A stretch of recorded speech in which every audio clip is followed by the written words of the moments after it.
kami yang di surga yang kami kenal melalui Putramu Tuhan kami Yesus Kristus, kami mengucap syukur padamu Tuhan atas segala nikmat berkat yang kau berikan pada kami sampai saat ini. Bapa kami yang baik, sebentar lagi kami akan mendengarkan firman-Mu. Berkatilah kami ya Tuhan, sehingga firman-Mu dapat bertumbuh, berkembang, dan berbuah di dalam hati dan pikiran kami, sehingga kami mampu mengaplikasikan di dalam kehidupan kami ya Tuhan. Di dalam nama anak-Mu Tuhan kami Yesus Kristus, kami mengucapkan syukur padamu. Amin. Saudara-saudariku yang dikasih dalam nama Tuhan kita Yesus Kristus, firman Tuhan yang akan menyapa kita pada hari ini tertulis dari 1 Kronika bintu 16 ayat 8. Demikianlah bunyi firman Tuhan. Puji hamu ma Jehovah, baritohon hamu ma gornai, pabotohon hamu ma di tonga-tonga ni aka bangso aka pambahenan nai. Dalam bahasa Indonesia dikatakan, bersyukurlah kepada Tuhan, panggillah namanya, perkenalkanlah perbuatannya di antara bangsa-bangsa. Saudara-saudariku yang dikasih dalam nama Tuhan kita Yesus Kristus, dalam kehidupan ini kita sering kali menerima begitu banyak berkat, baik yang kita sadari maupun yang tidak kita sadari. Setiap hari yang kita jalani, setiap napas yang kita hirup, setiap kesempatan yang kita dapatkan, semuanya adalah anugerah dari Tuhan yang patut kita syukuri. Namun, seringkali kita lupa untuk bersyukur, terutama ketika keadaan hidup tidak berjalan seperti yang kita harapkan.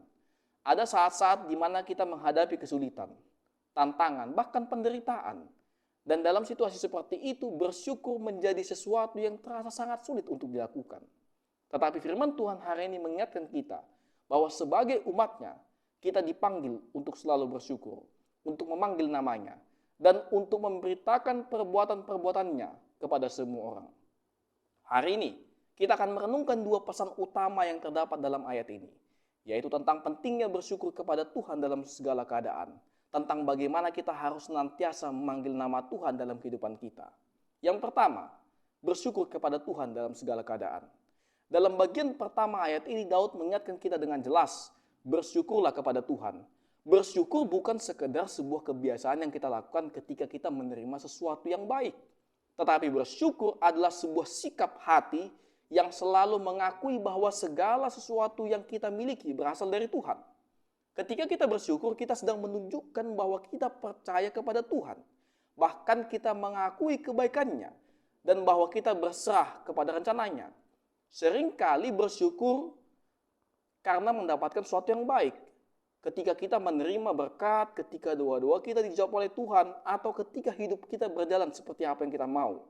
Namun, Alkitab mengajarkan kepada kita untuk selalu bersyukur dalam segala keadaan, bahkan dalam keadaan sulit sekalipun. Dalam 1 Tesalonika 5 ayat 18, Rasul Paulus berkata, mengucap syukurlah dalam segala hal, sebab itulah yang dikehendaki Allah di dalam Kristus Yesus bagimu.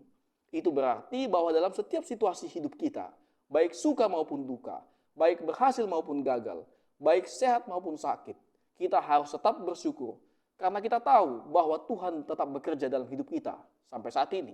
Lalu menjadi pertanyaannya adalah, mengapa kita harus bersyukur? Pertama, karena Tuhan telah memberi kita kehidupan dan memelihara kita setiap hari. Kita masih bisa bangun di pagi hari, kita masih bisa bernapas, kita masih bisa melihat, mendengar, dan berbicara kepada teman-teman kita. Itu adalah anugerah Tuhan yang seringkali kita anggap biasa. Yang kedua, kita harus bersyukur karena Tuhan telah menyelamatkan kita melalui Yesus Kristus. Keselamatan yang kita terima bukan karena perbuatan baikmu, tetapi karena kasih karunia Tuhan semesta. Ketiga, kita harus bersyukur karena Tuhan selalu setia dalam hidup kita. Meskipun kita seringkali lalai, seringkali gagal, bahkan di saat Tuhan mengasihi kita, seringkali kita lupa bahwa sebenarnya kita sedang dikasihi oleh Tuhan. Kasihnya tidak pernah berubah dan janjinya selalu digenapi pada waktu yang tepat. Yang kedua, memanggil nama Tuhan dalam setiap langkah hidup kita. Bagian kedua dari ayat ini berbunyi, panggillah namanya. Ini adalah ajakan bagi kita untuk selalu hidup dalam hubungan yang dekat dengan Tuhan, untuk mengandalkan Dia dalam setiap aspek kehidupan kita, dan untuk selalu berdoa serta berseru kepadanya. Memanggil nama Tuhan bukan hanya berarti meminta pertolongan saat kita dalam masalah, tetapi juga berarti mengandalkan Tuhan dalam segala sesuatu yang kita lakukan. Ada banyak cara untuk memanggil dalam nama Tuhan dalam kehidupan sehari-hari kita. Salah satunya adalah melalui doa. Tuhan mengundang kita untuk datang kepadanya dalam doa. Seperti yang tertulis dalam Yeremia pasal 33 ayat 3. Berserulah kepadaku, maka aku akan menjawab engkau dan akan memberitahukan kepadamu hal-hal yang besar dan yang tidak terpahami, yakni hal-hal yang tidak kau ketahui. Doa adalah sarana komunikasi kita dengan Tuhan. Dan di dalam doa kita tidak hanya menerima sesuatu kepada Tuhan, tetapi juga membangun hubungan yang lebih dekat kepadanya. Selain itu, kita juga memanggil nama Tuhan melalui penyembahan yang tulus. Ketika kita menyembah Tuhan dengan hati yang sungguh-sungguh, kita sedang mengakui Dia bahwa Dialah satu-satunya Tuhan yang berkuasa atas hidupmu. Dalam setiap langkah yang kita ambil, kita juga harus mengandalkan hikmat dari Tuhan dan tidak hanya mengandalkan kekuatan, kebijaksanaan kita sendiri.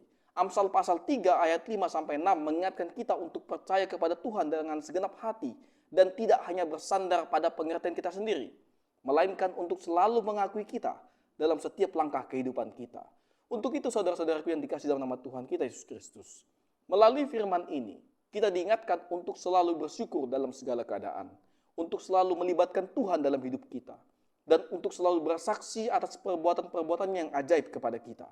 Ketika kita hidup dengan sikap yang bersyukur, ketika kita mengandalkan Tuhan dalam segala sesuatu, dan di saat ketika kita berani membagikan kebaikannya kepada dunia, kita tidak hanya mengalami berkat Tuhan, tapi kita juga menjadi berkat bagi banyak orang. Kiranya Tuhan menguatkan iman kita, memotivasi kita untuk hidup semakin dekat dengan Pencipta kita. Amin. Kasih karunia dari Tuhan Yesus Kristus, serta kasih setia Allah Bapa dan persekutuan Roh Kudus memberkati dan menyertai kamu sekalian hari ini, esok, dan sampai selama-lamanya. Amin.